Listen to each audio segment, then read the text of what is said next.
In this lecture, we're going to talk about uncertainty in a measurement. Uncertainty का मतलब होता है that you are not sure about the measurement. आपको 100% उस पर trust नहीं है या you are doubtful, somehow doubtful about that reading. इसे कहा जाता है uncertainty. अब uncertainty कहाँ से आती है? To understand this, let's take this example that we have a pencil और आपको इस पेंसिल की लेंथ फाइंड करने के लिए कहा जाता है with the help of a metre rule. आप इसके साथ एक मीटर रूल ले लेते हो. अब लेंथ कैसे फाइंड की जाती है?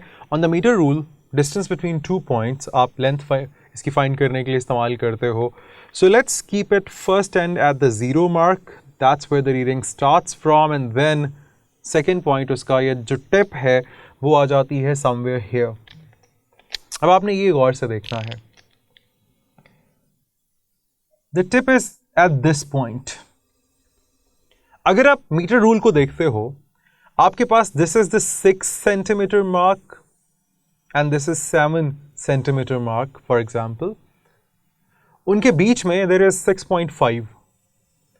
अब आपसे different students से इस रीडिंग को रीड करने के लिए कहा जाता है.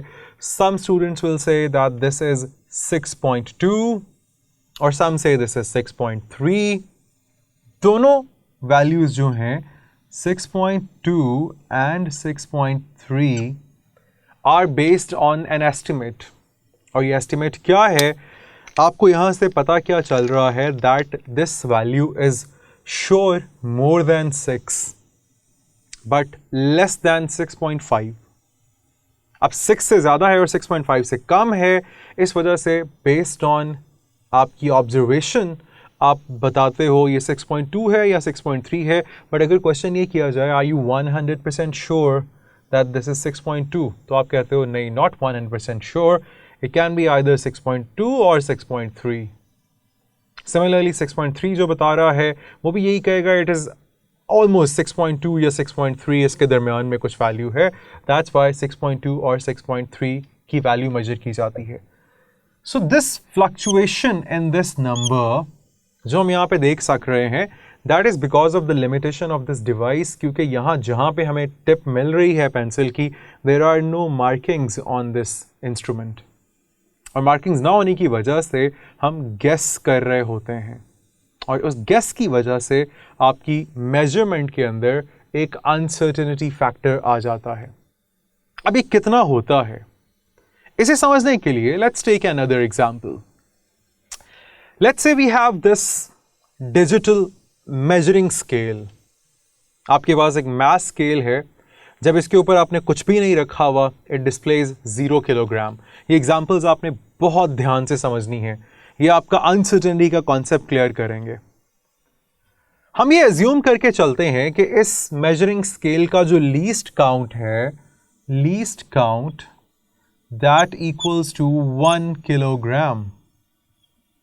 अब 1 किलोग्राम होने का मतलब ये है the numbers being displayed will be either 1 और 2. 2 से जंप करेगा 3 पे क्योंकि लीस्ट काउंट है 1 किलोग्राम. ये आपको 1 और 2 के दरमियान में कोई वैल्यूज नहीं दिखा सकता क्योंकि इसका लीस्ट काउंट ही 1 किलोग्राम है.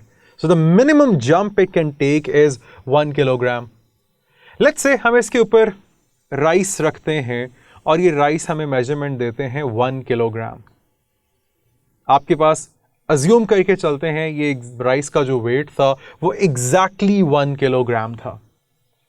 अब हम एग्जैक्टली इतना ही वेट इसके ऊपर और रखेंगे तो आपको यहां पे रीडिंग 2 मिलेगी. लेकिन सपोज कीजिए अगर मैं इसके साथ थोड़ा सा और ऐड कर देता हूं, लेट्स से मैंने 250 ग्राम्स और ऐड कर दिए. अब हमें पता तो चल गया कि ये 1 किलो पहले था, आप 250 ग्राम और ऐड कर दिए. लेकिन आपको यहाँ पे रीडिंग जो कोई तीसरा बंदा आके देख रहा है उसको नहीं पता चलेगा क्या ये 1 किलोग्राम सिर्फ इसी का है या दोनों का कलेक्टिव वेट है. ये यहाँ पे तब तक 2 डिस्प्ले नहीं करेगा जब तक इसके बराबर या कम से कम हाफ ऑफ दिस से ज्यादा की वैल्यू इसमें नहीं आ जाती. So now that's the question. We clearly know that कि ये जो एडिशनल इसके अंदर हमने वेट यहाँ पे ऐड किया है, the instrument is not measuring it. तो अब आप ये रीडिंग देख के एग्जैक्टली 100% श्योरिटी से कह सकते हो that this entire weight on this is 1 kilogram? We can not say that. अब हम एक और एग्जाम्पल लेते हैं, इसी को थोड़ा सा आगे बढ़ा के चलते हैं। लेट्स से आपके पास इसी तरह से एक राइस बैग है, थोड़ा बड़ा राइस बैग है, एंड दैट इज 50 किलोग्राम। इसके ऊपर आप रखते हो, आपको 50 किलोग्राम मिलेगा। देन टू गेट 51 आप इसके ऊपर ऐड करते जाओगे। आपने इसमें थोड़ा सा और ऐड किया, अभी तक 51 नहीं आया। 51 कब तक नहीं आएगा? जब तक आप एटलीस्ट हाफ किलो से ज्यादा उस पर नहीं ऐड कर देते। जैसे ही आप हाफ किलो से ज्यादा ऐड करोगे, एंड यू नो दैट कि आपने भी सिर्फ हाफ किलो से ज्यादा ऐड किया है, and the value turns out to be 51 kilogram. अब आपसे पूछा जाए, आर यू 100% श्योर कि जो वैल्यू इसके ऊपर है दैट इज 51 किलोग्राम? आप कहेंगे नहीं, I am 100% sure about these 50 kilograms, लेकिन ये जो आखिरी का 1 किलो आपने इसके अंदर रखा है, दैट आई एम डाउटफुल कि वो पूरा 1 किलो है या नहीं, या वो 1 किलो से कम है, या वो 1 किलो से ज़्यादा है। तो इसका मतलब ये कि ये वाला जो 51 किलोग्राम है, इसके अंदर इस आखिरी का जो लास्ट किलोग्राम है, which is equal to the least count, minimum least count 1 kilogram था, ये लीस्ट काउंट जो है, that last piece is uncertain, you are not sure about that. तो इसका मतलब फिर इसके अंदर अनसर्टेनिटी कितनी है अबाउट दैट लास्ट केजी, यानी it will be 51 plus minus 1 kilogram, 51 plus minus 1 kilogram, and this last kilogram जो है, this is the value of uncertainty in this, which equals to the least count. हम इसे कहते हैं absolute uncertainty किसी भी measurement के अंदर। और absolute uncertainty जो होती है, that always equals to the least count of that measuring instrument. इसका लीस्ट काउंट 1 किलोग्राम था, तो एब्सोल्यूट अनसर्टेनिटी 1 किलोग्राम है। For the case of metre rule, उसका लीस्ट काउंट आपके पास होता है 0.1 centimetre. So any readings measured with the metre rule will be, for example अगर उसने 15.3 मेजरमेंट ली है, सो दिस लास्ट वाला जो डिजिट है आपका, इसके अंदर अनसर्टेनिटी है, दैट मीन्स 0.1 सेंटीमीटर। इस तरह से वो लिखा जाएगा। सिमिलरली अगर आप वर्नियर कैलिपर इस्तेमाल कर रहे हो which has 0.01 centimetre absolute uncertainty, so this will be 0.32 for example, plus minus 0.01 centimetre. So इस तरह से जब डिफरेंट इंस्ट्रूमेंट्स के साथ रीडिंग्स ली जाती हैं, उसके अंदर जो एब्सोल्यूट अनसर्टेनिटी एग्जिस्ट करती है, that the last piece or the last unit that you are not sure about, उसे कहा जाता है उस इंस्ट्रूमेंट की या उस रीडिंग के अंदर, उस मेजरमेंट के अंदर एब्सोल्यूट अनसर्टेनिटी। अब जितनी एब्सोल्यूट अनसर्टेनिटी आपके पास कम होगी, उतनी ही ज़्यादा डिटेल्ड वैल्यू मिलेगी, यानी उतनी ही आपको डेसिमल के बाद ज़्यादा प्लेस होल्डर्स मिल रहे होंगे। That is about absolute uncertainty. इसी तरह से अगर बात कर ली जाए फ्रैक्शनल या परसेंटेज अनसर्टेनिटी की, फ्रैक्शनल या परसेंटेज अनसर्टेनिटी आपको ये बताती है that how big is the uncertainty as compared to the actual value और the measured value.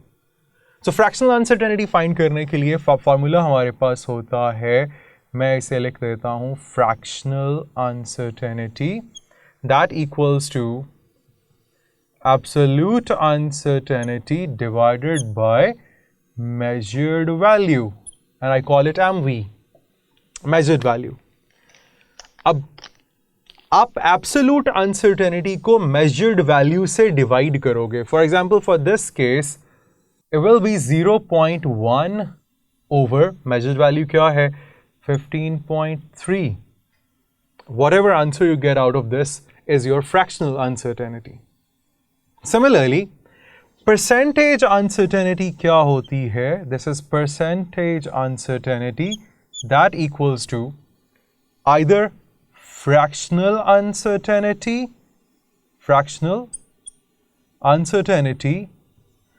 Multiplied by 100, या फ्रैक्शनल अनसर्टेनिटी से वैल्यू पुट करो तो percentage uncertainty will be equal to absolute uncertainty over mid value multiplied by 100, यानी in this case 0.1 over 15.3 multiplied by 100, this gives you percentage uncertainty.